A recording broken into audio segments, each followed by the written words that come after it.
अस्सलामुअलैकुम। आज से एक नए चैप्टर का आगाज़ है जो कि चैप्टर नंबर 7 है, जिसका नाम सर्कुलर मोशन एंड ग्रेविटेशन है।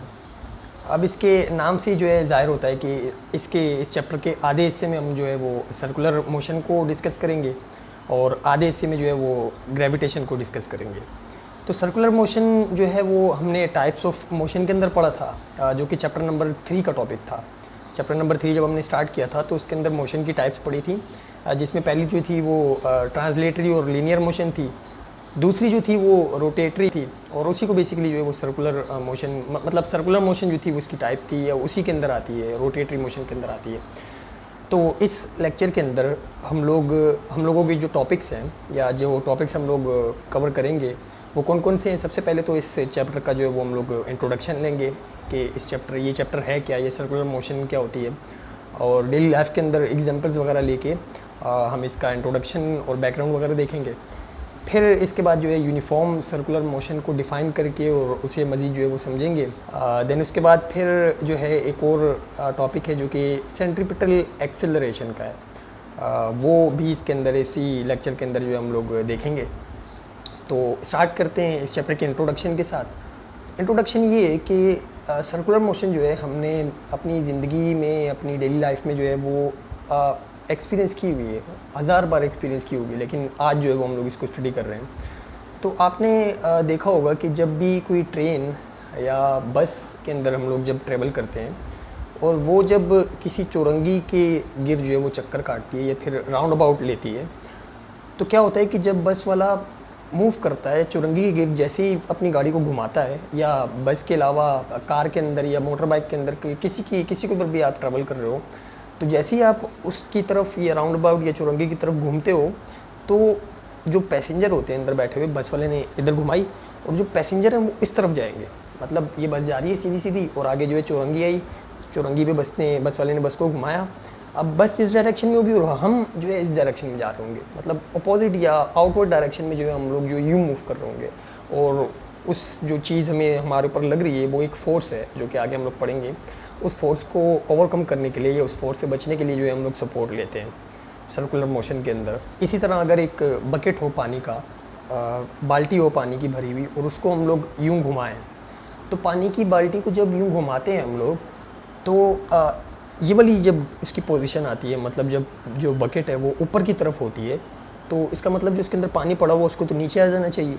मतलब ये कि उसके ऊपर वेट की फोर्स लग रही होगी, तो वो नीचे क्यों नहीं आ रहा होता। मतलब जब तक हम उसको सर्कल के अंदर घुमाते रहेंगे, बल्ले वो ऊपर जाए, नीचे आए, साइड पे जाए, कहीं पे भी जाए, उसके अंदर से पानी जो है वो बाहर ही निकलेगा। वैसे अगर आप यूँ बाल्टी ऊपर करके यूँ रखें, यूँ करके मतलब यूँ बाल्टी और यूँ करके पकड़ें, तो सारा पानी जो है वो नीचे आ जाएगा।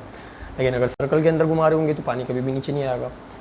तो ये क्या बोलते हैं, सर्कुलर मोशन की एक और एग्जांपल है। और सर्कुलर मोशन के अंदर होता क्या है बेसिकली, और कौन कौन सी फोर्सेस लग रही होती हैं, वो हम लोग देख रहे हैं, या फिर एक क्या बोलते हैं माइंड बना रहे हैं कि इसके अंदर क्या क्या चीज़ें जो है वो होंगी।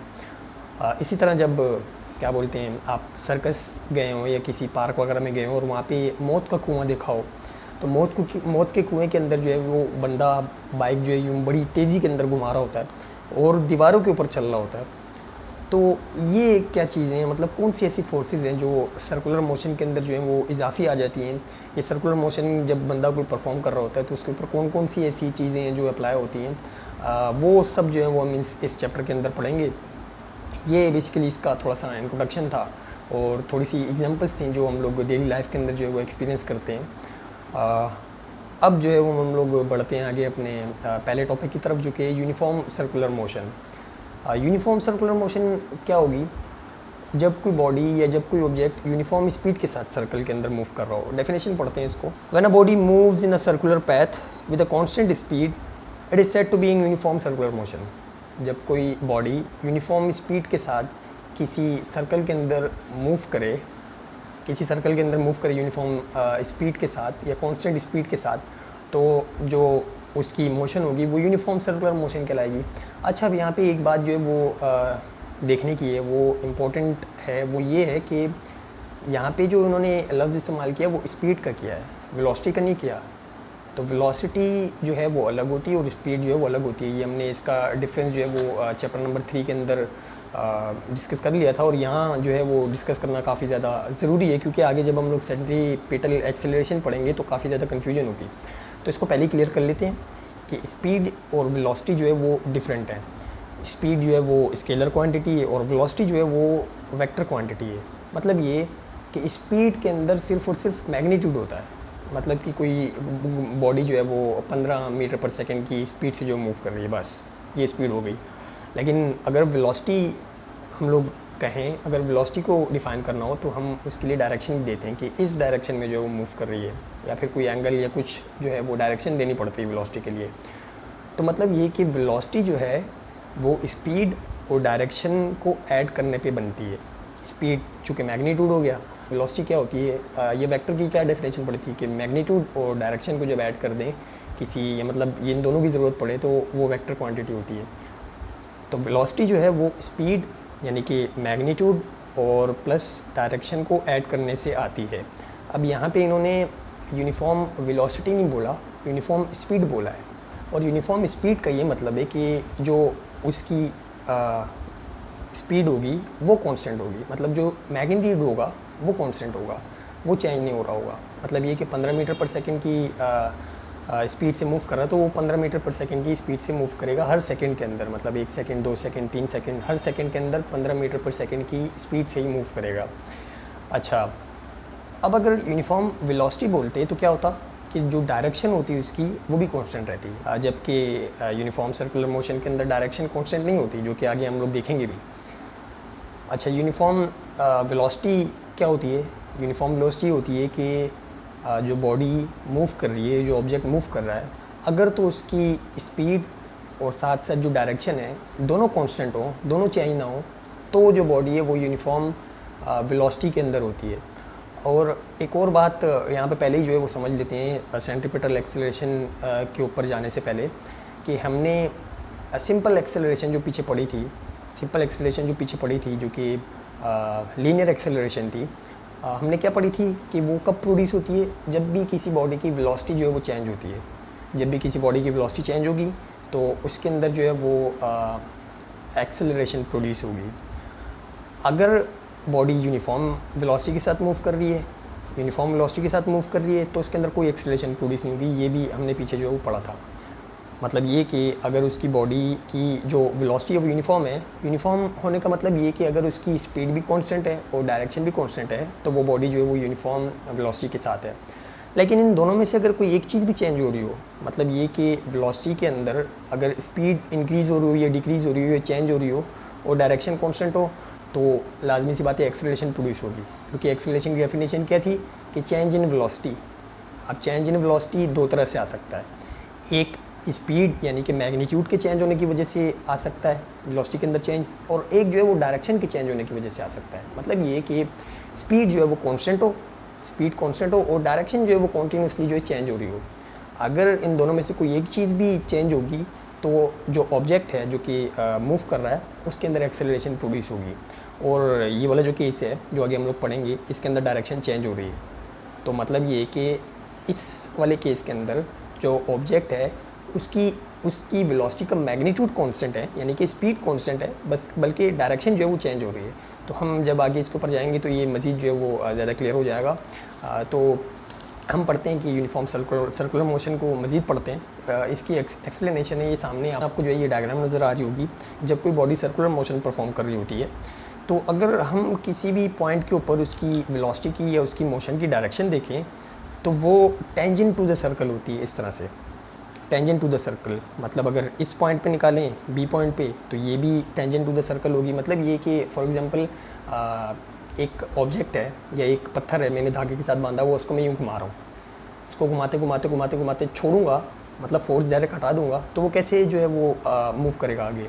टेंजेंट टू द सर्कल बनाते हुए मूव करेगा, जैसे आप सामने आपको नज़र आ रहा है, टेंजेंट टू द सर्कल बनाते हुए मूव करेगा। तो मतलब ये कि जो ऑब्जेक्ट की मोशन होती है, ऑब्जेक्ट की जो डायरेक्शन होती है मोशन की, या फिर जो उसकी वेलोसिटी की मोशन होती है, वो टेंजेंट टू द सर्कल होती है। और अगर इसको गौर करें तो हर पॉइंट के ऊपर डिफरेंट है, हर पॉइंट के ऊपर जो उसकी डायरेक्शन है वो चेंज हो रही है। इस पॉइंट पे इधर जा रही है, इस पॉइंट पे इधर जा रही है, इस पॉइंट पे इधर जा रही है। इसकी एक्सप्लेनेशन पढ़ते हैं।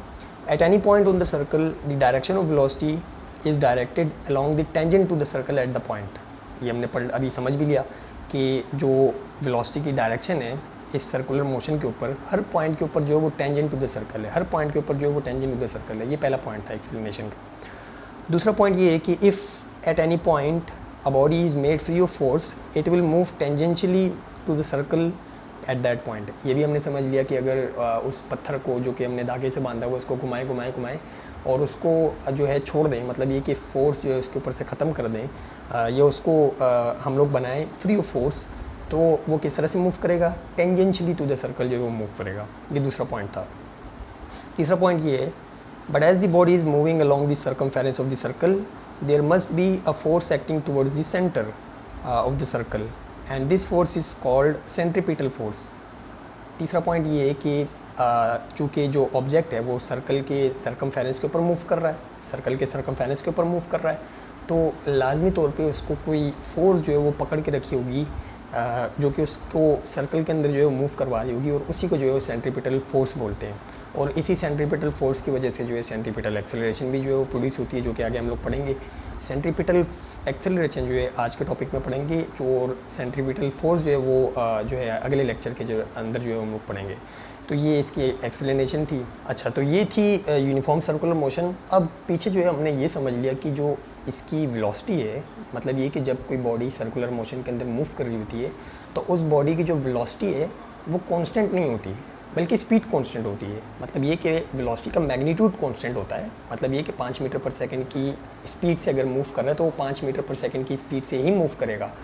लेकिन वेलोसिटी किस लिए चेंज होगी है? उसकी डायरेक्शन की वजह से। जैसे हमने पीछे बताया कि वेलोसिटी जो है वो यूनिफॉर्म सिर्फ़ और सिर्फ तभी होगी जब स्पीड और डायरेक्शन दोनों कांस्टेंट हो। अगर इन दोनों में से कोई एक चीज़ भी जो है चेंज हो रही होगी तो जो वेलोसिटी है वो चेंज हो जाएगी, मतलब यूनिफॉर्म नहीं रहेगी, वेरिएबल बन जाएगी। और जब भी वेलोसिटी वेरिएबल होगी, चेंज होगी, तो एक्सेलरेशन प्रोड्यूस होगी। और यहाँ पे जो एक्सेलरेशन प्रोड्यूस हो रही है वो वेलोसिटी की स्पीड यानी कि मैग्नीट्यूड की वजह से प्रोड्यूस नहीं हो रही, वो तो कांस्टेंट है, बल्कि डायरेक्शन की वजह से जो है प्रोड्यूस हो रही है, जो कि हमने देखा कि डायरेक्शन जो होती है वेलोसिटी की हर पॉइंट के ऊपर जो है वो टेंजेंट टू द सर्कल होती है, मतलब ये कि चेंज हो रही होती है हर पॉइंट के ऊपर। अच्छा, अब जो है हम सेंट्रीपिटल एक्सेलरेशन के ऊपर जाते हैं और सेंट्रीपिटल एक्सेलरेशन को जो है वो पढ़ते हैं। वो ये क्या है, डेफिनेशन जो है वो इसकी क्या है? The change of velocity on the circumference of the circle is called centripetal acceleration, it is denoted by AC। अब यहाँ पे जो इन्होंने इस्तेमाल किया है कि चेंज इन वेलोसिटी की वजह से एक्सेलरेशन प्रोड्यूस हुई है, ये हरगिज़ ये ना समझना कि ये जो चेंज इन वेलोसिटी आया है ये मैग्नीट्यूड के चेंज की वजह से आया है, बल्कि ये डायरेक्शन के चेंज की वजह से आया है। मतलब ये कि यहाँ पे आप लोग ये समझोगे कि जो वेलोसिटी है बॉडी की वो चेंज हो रही है। हाँ, वो चेंज हो रही है। वो क्यों चेंज हो रही है? डायरेक्शन की वजह से, मैग्नीट्यूड की वजह से नहीं। तो अब जो है वो हम लोग इसकी एक डेरिवेशन करेंगे, जिस डेरिवेशन के बाद जो है हमारे पास इसका फार्मूला आ जाएगा, और उस फार्मूले के जो है हम लोग आगे प्रॉब्लम्स के अंदर जो है इस्तेमाल कर सकते हैं। तो चलिए बढ़ते हैं इसकी डेरिवेशन की तरफ, और डेरिवेशन के बाद जो है एक हमारे पास फार्मूला आएगा जो कि जो है हमें मदद करेगा आगे प्रॉब्लम को सॉल्व करने में। तो यहाँ से स्टार्ट करते हैं इसकी डेरिवेशन से पहले ये कुछ कंसिडरेशन है, इसको पढ़ लेते हैं। Consider a body of mass m moving with a constant speed v around a circle of radius r। कि कंसिडर करो कि हमारे पास एक सर्कल है जिसका रेडियस जो है वो r है, और उसके ऊपर एक मास m मास की कोई बॉडी है वो मूव कर रही है, और किस स्पीड के साथ? कांस्टेंट स्पीड के साथ, जो कि v है उसके साथ मूव कर रही है। कांस्टेंट स्पीड मतलब कि उसकी जो स्पीड का मैग्नीट्यूड है वो चेंज नहीं हो रहा, मतलब हर सेकंड के अंदर सेम स्पीड के साथ जो वो मूव कर रहा है। इसके बाद at any instant the direction of velocity is directed along the tangent to the circular path. ये हमने पीछे पढ़ लिया है कि हर इंस्टेंट का मतलब कि किसी भी लम्हे पे या किसी भी पॉइंट पे जो डायरेक्शन है वेलोसिटी की वो डायरेक्टेड है along the tangent to the circular path. जैसे कि हमने ये पीछे पढ़ा कि हर पॉइंट के ऊपर जो है वो वेलोसिटी की डायरेक्शन या फिर जो मोशन की डायरेक्शन होती है वो along the tangent to the circle होती है। मतलब ये कि अगर इसको हम लोग फोर्स लगाना छोड़ेंगे इसके ऊपर से, या सर्कल को अगर हम लोग छोड़ेंगे, मेड ऑफ फ्री करेंगे फोर्स के, तो ये जो है टेंजेंट टू द सर्कल जो है वो मूव करेगा। इसके बाद as the body moves along the circumference of the circle the direction of the velocity is continuously changing जैसे कि पीछे हमने देखा कि जैसे जैसे बॉडी जो है वो सरकमफेरेंस के ऊपर मूव कर रही है या सर्कल के ऊपर मूव कर रही है, तो इसकी जो वेलोसिटी की डायरेक्शन है वो कॉन्टीन्यूसली जो है चेंज हो रही है। सरकमफेरेंस क्या होता है? सरकमफेरेंस बेसिकली जो ये हिस्सा होता है, मतलब सर्कल का जो ऊपर ऊपर वाला हिस्सा होता है, इसको सरकमफेरेंस बोलते हैं। मतलब ये कि किसी एक पॉइंट से हम लोग चलना स्टार्ट करें सर्कल के ऊपर, और उसी पॉइंट पे पूरा सर्कल जो है वो कंप्लीट करके वापसी उसी पॉइंट पे आ जाए, तो जो डिस्टेंस होगा उसको सरकमफेरेंस बोलते हैं। तो ये लिखा हुआ ये है कि जैसे जैसे कोई बॉडी सरकमफेरेंस के ऊपर मूव करती है, मतलब ये कि सर्कल के अंदर मूव करती है, तो उसकी जो वेलोसिटी की डायरेक्शन होती है वो कॉन्टीन्यूसली चेंज हो रही होती है। हर पॉइंट के ऊपर जो वो चेंज हो रही होती है। तो अगर वेलोसिटी चेंज हो रही है, तो जैसे एक्सेलरेशन का हमने पीछे जो डेफिनेशन देखी थी एक्सेलरेशन की, कि चेंज इन वेलोसिटी जब भी आएगा तो एक्सेलरेशन जो है वो प्रोड्यूस होगी। तो so it has an acceleration, तो मतलब ये कि यहाँ भी जो है वो एक्सेलरेशन जो है वो प्रोड्यूस हो रही है, और उसी को जो है वो हम लोग सेंट्रीपिटल एक्सेलरेशन भी पढ़ते हैं, जिसकी डेफिनेशन पीछे हमने पढ़ ली है। अब बढ़ते हैं इसकी डेरिवेशन की तरफ। डेरिवेशन क्या है कि डेरिवेशन में दो इसके जो हैं वो फैक्टर्स हैं, ये दो चीज़ें हैं, ये दो रिलेशंस हैं बेसिकली। सेंट्रीपिटल एक्सेलरेशन जो प्रोड्यूस हो रही है उसके दो रिलेशन हैं, एक स्पीड के साथ है और एक रेडियस के साथ है। पहला रिलेशन क्या है कि the magnitude of acceleration is directly proportional to the square of the velocity. मतलब ये कि जो प्रोड्यूस होने वाली एक्सेलरेशन है ये वेलोसिटी के या स्पीड के स्क्वायर के डायरेक्टली प्रोपोर्शनल है। मतलब ये कि जितनी ज़्यादा स्पीड होगी उतनी ही ज़्यादा जो है वो हमारे पास सेंट्रीपिटल एक्सेलरेशन की वैल्यू आएगी। तो ये क्या बोलते हैं, पहला रिलेशन था सेंट्रीपिटल एक्सेलरेशन का वेलोसिटी के साथ, कि मतलब जो सेंट्रीपिटल एक्सेलरेशन है वो वेलोसिटी के स्क्वायर के डायरेक्टली प्रोपोर्शनल है। दूसरा जो रिलेशन है वो ये इसका जो है वो सर्कल रेडियस के साथ है। वो क्या है कि the magnitude of acceleration is inversely proportional to the radius of the circle. Inversely proportional का मतलब ये कि रेडियस जितना कम होगा उतनी ज़्यादा जो है वो सेंट्रीपिटल एक्सेलरेशन जो है वो प्रोड्यूस होगी, और रेडियस हमारा जितना बड़ा होगा उतनी क्या बोलते हैं उतनी कम जो है वो सेंट्रीपिटल एक्सेलरेशन जो है प्रोड्यूस होगी। रेडियस का क्या मतलब? रेडियस का मतलब ये कि सेंटर से जो है हमारे जिस सर्कल के अंदर हम लोग मूव कर रहे हैं उस तक का डिस्टेंस, इसको रेडियस बोलते हैं। तो ये हम जितना बड़ा रखेंगे हमारी सेंट्रीपिटल एक्सेलरेशन की वैल्यू जो है वो उतनी कम आएगी, और जितना कम रेडियस रखेंगे उतनी जो है वो ज़्यादा सेंट्रीपिटल एक्सेलरेशन की वैल्यू आएगी। अब इन दो रिलेशंस को अगर हम लोग आपस में कंबाइन करें, तो कंबाइन करने पे हमें, जैसे फोर्स के अंदर हमने जो है वो कंबाइन की थी, दो इक्वेशंस बनाई थी और दोनों फोर्स की डेरिवेशन के अंदर उन दोनों को कंबाइन किया था, उसी तरह यहाँ भी अगर इन दोनों को कंबाइन करें तो हमारे पास एक कंबाइन हुई एक इक्वेशन आ जाएगी, जो कि क्या है, AC is proportional to V²/R। अब जब भी प्रोपोर्शनल का साइन हटता है तो एक इज़ इक्वल टू और एक कांस्टेंट आता है। ये हमने पीछे फोर्स की डेरिवेशन में भी देख लिया था, और यहाँ पे जो कांस्टेंट है वो K है, और इस K की वैल्यू जो है वो 1 है। मतलब इसकी वैल्यू 1 है, तो 1 से मल्टीप्लाई होने के बाद जो है वो V²/R एज इट इज़ आ जाएगा। तो फाइनली जो हमारे पास फार्मूला बनेगा सेंट्रीपिटल एक्सेलरेशन कैलकुलेट करने का, वो ये बनेगा कि AC is equals to V²/R।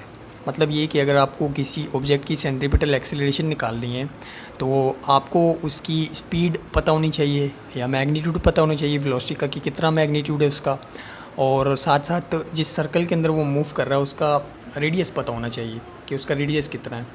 तो आप ऊपर स्पीड रखोगे, उसका स्क्वायर लोगे और नीचे रेडियस की वैल्यू डालोगे, इसको सॉल्व करोगे तो आपके पास सेंट्रीपिटल एक्सेलरेशन की जो है वो वैल्यू आ जाएगी। एक कॉन्सेप्ट ये है कि जो एक्सेलरेशन प्रोड्यूस हो रही है, अगर उस एक्सेलरेशन की डायरेक्शन मोशन की डायरेक्शन के साथ ही हो, मतलब दोनों की एक्सेलरेशन की और मोशन की डायरेक्शन सेम हो, तो वेलोसिटी का मैग्नीट्यूड चेंज हो रहा होगा। मतलब ये कि अगर किसी बॉडी के अंदर एक्सेलरेशन प्रोड्यूस हो रही है और उस एक्सेलरेशन की डायरेक्शन जो है वो मोशन की डायरेक्शन के साथ ही है, तो वो एक्सेलरेशन क्यों प्रोड्यूस हुई होगी? क्योंकि जो वेलोसिटी है यानी कि जो स्पीड है उसका मैग्नीट्यूड जो वो चेंज हो रहा होगा। मतलब ये कि ये वाली जो एक्सेलरेशन है जिसकी डायरेक्शन मोशन की डायरेक्शन के अंदर ही होती है, ये वेलोसिटी का मैग्नीट्यूड चेंज होने की वजह से जो है प्रोड्यूस होती है। लेकिन अगर किसी बॉडी के अंदर एक्सेलरेशन प्रोड्यूस हो और उस एक्सेलरेशन की डायरेक्शन परपेंडिकुलर हो जाए मोशन की डायरेक्शन के साथ, तो ये जो एक्सेलरेशन प्रोड्यूस होती है ये मैग्नीट्यूड की वजह से नहीं होती, ये बल्कि डायरेक्शन के चेंज होने की वजह से होती है, जो कि इस केस के अंदर है। अच्छा, अब इस केस के अंदर अगर इस कॉन्सेप्ट के मुताबिक देखा जाए तो जो एक्सेलरेशन हमारी प्रोड्यूस हो रही है, सेंट्रीपिटल एक्सेलरेशन, उसकी direction perpendicular to the velocity होगी। इस केस को या इस कॉन्सेप्ट को दोबारा से एक बार गौर से सुनिएगा, गौर से देखिएगा। इस केस को कॉन्सेप्ट को जो है दोबारा से हम लोग गौर से देखते हैं। इस कॉन्सेप्ट के मुताबिक अगर एक्सेलरेशन जो प्रोड्यूस हो रही है उसकी डायरेक्शन सेम है, पैरेलल है वेलोसिटी की डायरेक्शन के, तो ये जो एक्सेलरेशन प्रोड्यूस हुई है ये वेलोसिटी की मैग्नीट्यूड यानी कि स्पीड के चेंज होने की वजह से प्रोड्यूस हुई है। यानी कि अगर जो वेलोसिटी के अंदर चेंज आ रहा है वो स्पीड के चेंज होने की वजह से आ रहा है, यानी कि मैग्नीट्यूड के चेंज होने की वजह से आ रहा है, तो एक्सेलरेशन की जो डायरेक्शन होगी वो सेम होगी या फिर पैरेलल होगी अलोंग दी मोशन या फिर अलोंग दी वेलोसिटी। मतलब ये कि जिस डायरेक्शन में वेलोसिटी होगी उसी डायरेक्शन में जो है वो एक्सेलरेशन भी प्रोड्यूस होगी। लेकिन अगर वेलोसिटी के अंदर चेंज जो है वो मैग्नीट्यूड की वजह से नहीं, स्पीड की वजह से नहीं, बल्कि डायरेक्शन के चेंज होने की वजह से आ रहा है, जो कि हमारा केस है। अगर डायरेक्शन के चेंज होने की वजह से वेलोसिटी के अंदर चेंज आ रहा है तो जो एक्सेलरेशन प्रोड्यूस होगी उसकी जो डायरेक्शन होगी वो पैरेलल टू द मोशन यानी कि वेलोसिटी की डायरेक्शन में नहीं होगी बल्कि उसके परपेंडिकुलर होगी। जैसे कि यहाँ आपको रेड कलर से जो है वो शो भी किया हुआ है कि एक्सेलरेशन जो है वो वेलोसिटी के परपेंडिकुलर जो है वो प्रोड्यूस होगी। तो अब अगर हम लोग यहाँ पे देखें जो कि हमारी यूनिफॉर्म सर्कुलर मोशन के अंदर हमने पढ़ा था कि जो वेलोसिटी की डायरेक्शन होती है वो टेंजेंट टू द सर्कल होती है हर पॉइंट के ऊपर। तो अगर इन पॉइंट्स के ऊपर जो हमारी सेंट्रीपिटल एक्सेलरेशन प्रोड्यूस हो रही है उसकी हम लोग डायरेक्शन बनाएं यानी कि परपेंडिकुलर ड्रॉ करें, मतलब ये कि जो एक्सेलरेशन प्रोड्यूस होगी वो परपेंडिकुलर होगी ना हर पॉइंट के ऊपर। चूँकि जो ये एक्सेलरेशन हमारी प्रोड्यूस हो रही है ये डायरेक्शन के चेंज होने की वजह से हो रही है। तो अगर यहाँ पे हम लोग परपेंडिकुलर ड्रॉ करें एक्सेलरेशन की डायरेक्शन फाइंड करने के लिए, तो ये सारे परपेंडिकुलर जो है वो जाके सेंटर ऑफ द सर्कल के ऊपर मीट करेंगे। मतलब ये कि हमारी जो सेंट्रीपिटल एक्सेलरेशन की डायरेक्शन होती है वो towards the centre of the circle होती है। सेंट्रीपिटल एक्सेलरेशन जो हमारी प्रोड्यूस होगी किसी भी सर्कल के अंदर, उसकी जो डायरेक्शन होती है वो towards the centre of the circle होती है। और जो शुरू में हमने जो सवाल आधे अधूरे छोड़ दिए थे, ये बकेट वाला और साथ ही साथ ये कार वाला, कि कार जब टर्न करती है तो जो हम पीछे पैसेंजर बैठे होते हैं उनके ऊपर एक फ़ोर्स या वो जो है वो एक फ़ोर्स एक्सपीरियंस करते हैं, या मतलब लेफ़्ट साइड पे जो उनको या राइट साइड पे जिस तरफ भी वो टर्न लेगा, मतलब जिस तरफ वो टर्न लेगा उसके अपोजिट साइड में जो है वो एक जर्क महसूस होगा या एक फोर्स जो है वो महसूस होगी। इसी तरह बकेट के अंदर से जो है वो पानी नीचे क्यों नहीं गिरता जब हम लोग उसको सर्कल के अंदर जो है घुमा रहे होते हैं। तो ये सवाल जो है वो इंशाल्लाह जब हम लोग अगले लेक्चर में सेंट्रीपिटल फोर्स और सेंट्रीफ्यूगल फोर्स पढ़ेंगे तो ये भी क्लियर हो जाएंगे। जी, तो ये था आज का हमारा लेक्चर जिसके अंदर हमने 3 टॉपिक्स जो है वो कवर किए। एक इंट्रोडक्शन था चैप्टर का, और फिर हमने यूनिफॉर्म सर्कुलर मोशन को डिटेल के अंदर डिस्कस किया, और फिर जो है वो सेंट्रीपिटल एक्सेलरेशन को जो है वो पढ़ा और समझा उसे। अब आज के लिए इतना ही, मिलते हैं अगली वीडियो में, तब तक के लिए अल्लाह हाफिज़।